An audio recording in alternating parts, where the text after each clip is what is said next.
Hello, welcome to the first video in the Orlando trip 2019 planning. So it's a little bit late, if I'm being honest, this one, as this trip was planned back in November 2018. That's when I booked it. So just to give you a bit of information about the trip, it's myself and my girlfriend that are going for 2 weeks on the 4th of September. We are flying from Manchester Airport to Sanford International. And we are staying at Disney's All-Star Music Resort. Now I booked this through TUI, like I said, back in November last year, and at the time there was the free dining plan offer available for UK guests. So by staying in one of the budget accommodations, we got the free breakfast plan, which essentially gives us one free quick service dining credit per day of the trip. So between us, each we've got 14 quick service credits. So that's what we have booked, that's what we are doing, and like I say, we are flying and leaving on the 4th of September. So as of the time of recording this video, 35 days. And I am extremely excited to go. So in this very short video today, I'm going to talk you through some of the planning that I've already done and some of the things that are still to do before we fly. So first of all, let's talk about tickets. Through TUI, I booked the flights, the hotel, and the tickets through for Disney World. Because part of the free dining offer, you had to book your tickets at the same time. So we've got a 14-day 6-park hopper ticket, which gives access to all of the 4 theme parks across Disney and the 2 water parks. And it also, like I said, gives us the quick service credits, which are technically the breakfast that we got for free, but we can use them anytime throughout the day. So the other tickets that we've got, and I booked these through Attraction Tickets Direct, we have got a Universal 14-day ticket for 3 parks, so that includes the Universal Studios, Islands of Adventure and Volcano Bay Water Park. We've also got a SeaWorld and Busch Gardens hopper ticket for the 14 days, which also gives us free parking and transport to Busch Gardens.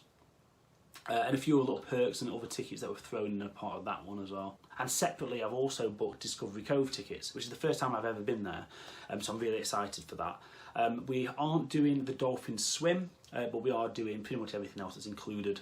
And with that being sort of like an all-inclusive package, it'll be a really nice, relaxing day for what's going to be quite a hectic 2 weeks. So because we're staying on site at Disney, we have been given the early access 60-day window to book fast passes. I did this a couple of weeks back. So pretty much most of my fast passes that I wanted to get in advance are now done, and I will show you that process very quickly in a few minutes, because I'd never seen it before. I've not been to Disney World for 10 years. So that whole procedure was not in place when I last went. So I'll show you that process shortly. But obviously, to get to that stage and just a little bit of history before, to know what parks and what parks you're going to be on what day, I had to come up with a little plan. And that's what I did quite a number of months ago now. I started developing the plan for the days. On this plan, it's got the opening hours, and it was based on the extra magic hours at the time, which has now been expanded into the extra magic hours. So yeah, just generally a little day-to-day plan of where we're going to be, so I can get these fast passes booked, and it made things so much easier. I'm not taking much in terms of equipment. I'm going to have my phone, which should hopefully double up as the camera. It's an iPhone, relatively new, so that should be alright for taking video. I'm also going to take a GoPro with a few attachments, so I can try and get some on-ride footage, and also some little bits in the water parks and Discovery Cove. And like I say, hopefully if the footage comes out alright, we'll put that into some kind of vlog video, whether it's going to be pieced to camera like this, or probably just shots around the park. I'm not sure yet. I've never really been one for out and out vlogging. Whether it's something I can do, we'll find out when we get there. If not, I'll document it as best I can. Okay, so we'll have a very quick look through the My Disney Experience process, because like I say, it's something I've not ever looked into before. and it's quite a good tool, and it's quite interesting to see it. And obviously when we get there and get into the parks, it can make things so much easier. So I'll just show you that process in case anyone's ever wondered what it's like to book your fast passes, your dining, all that kind of stuff.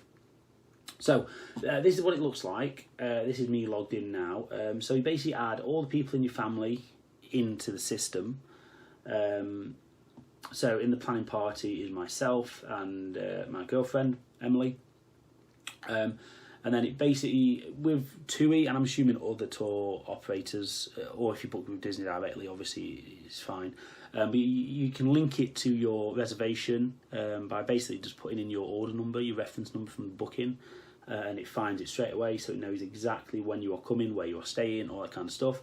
Your park tickets get linked in with the same booking reference, as long as you've obviously provided you book those at the same time. Dining, you can make those reservations, I believe it's up to 180 days in advance. I might be wrong, but I'm pretty sure it's something ridiculous like that. And then the Fast Pass Plus selections, if you're staying on site 60 days in advance, staying off site 30 days in advance. So you also get the added benefit now, as of a few months ago, well, you've always been able to pick your Magic Band colour, but a few months ago they added the ability to upgrade to design Magic Bands, so the ones they buy in the parks and on the Disney Parks store online. So we've both done that. I've bought one which is Pluto band, and I love Pluto, his favourite character, and Em has got one which is Baymax. So I think they were about $10 each, whatever the exchange rate is at the time, £8 or something like that, I think it is. So we paid for those in advance, and because obviously we are coming from the UK, they don't ship internationally. So these Magic Bands will be available and will be given to us when we check in at the hotel, at the resort. So if you are a US resident and you book these in advance, they will send them to you prior to your trip, so you'll have those ready. But yeah, from the UK, and I'm assuming other international countries, they are waiting for you on arrival. So very quickly, I'll show you the process of fast passes, because it was one thing that I did not have a clue about before I started with this. So referring back to that plan that I spoke about earlier.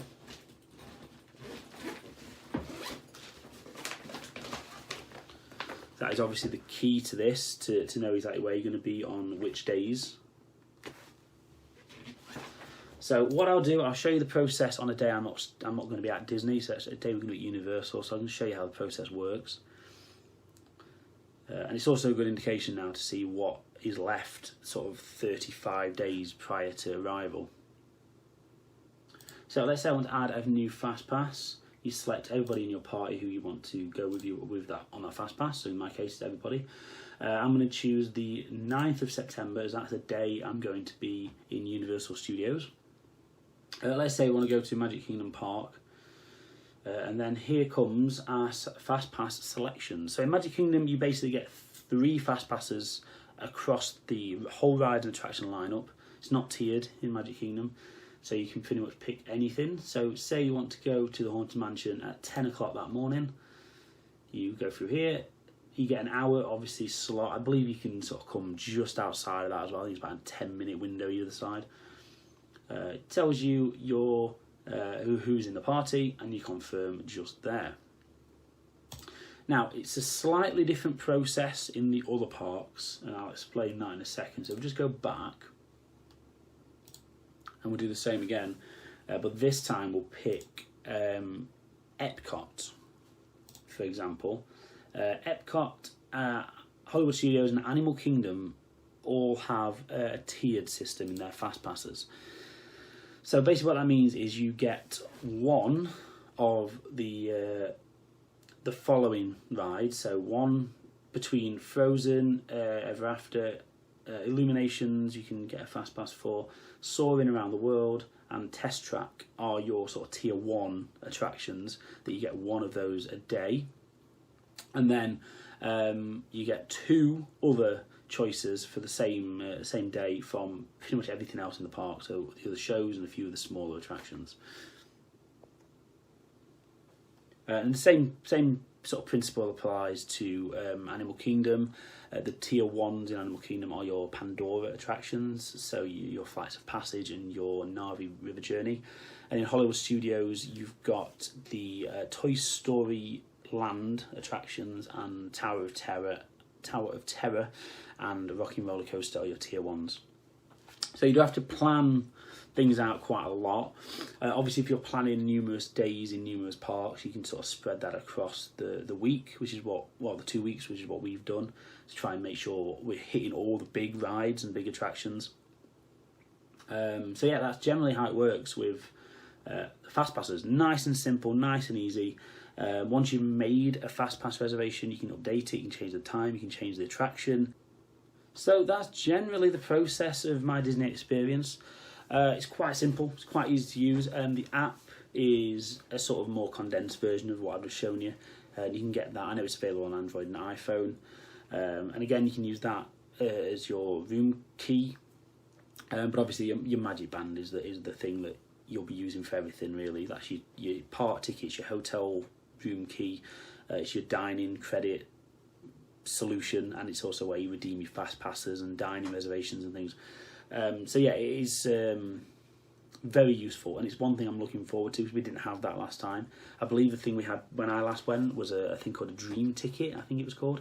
A little card with your photo on it. That acted as essentially what the Magic Band is now, but it was on a little card, like a credit card type size. And so it's just the same idea, just moving on in time really.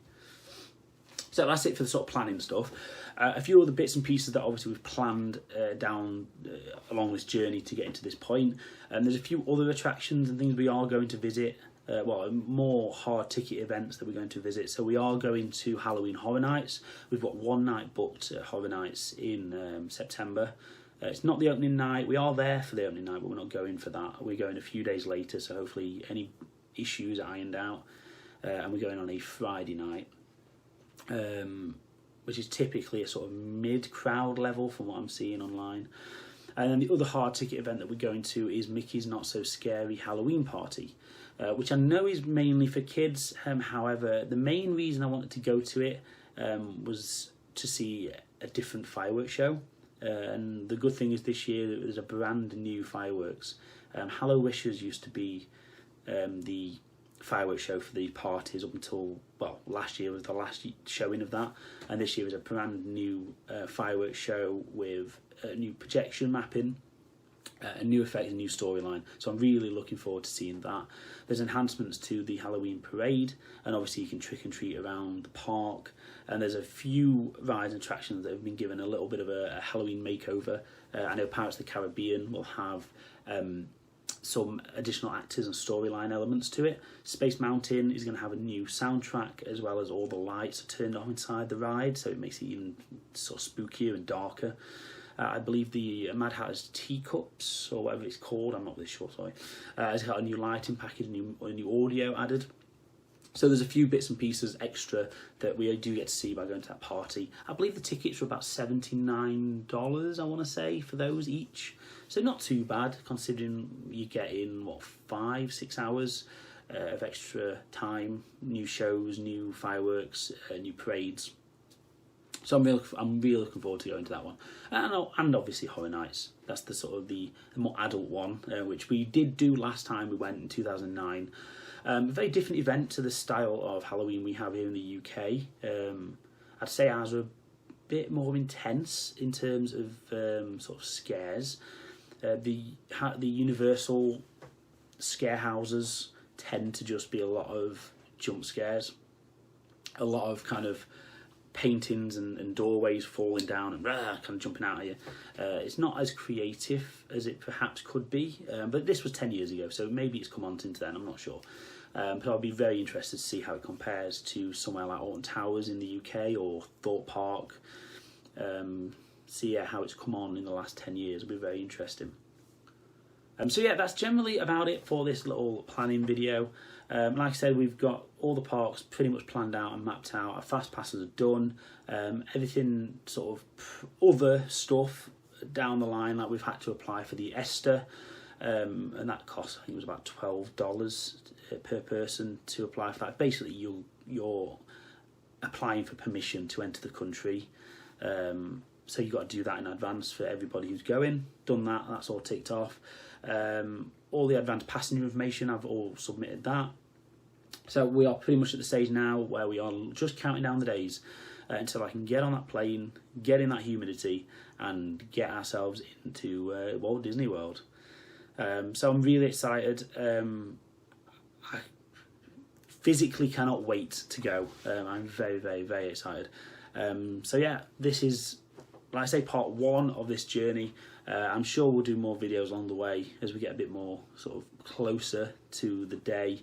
And yeah, I'm hopefully planning to get some vlogs out while we are over there. Well, not while we're there, but when we get back, so I can sort of show you the journey, show you what we've got up to and what's new, what's changed and all that kind of stuff. So thank you guys ever so much for watching. If this kind of stuff is what you are interested in, let me know. If you'd like to see anything more, if you'd like me to go into more detail on any of the stuff we've covered, let me know. I can always do that. I mean, I've could have done with finding something like this prior to going through this process. But yeah, let me know down below in the comments if you would like to see anything else. But for now, guys, thank you ever so much for watching, and I'll see you next time. Bye.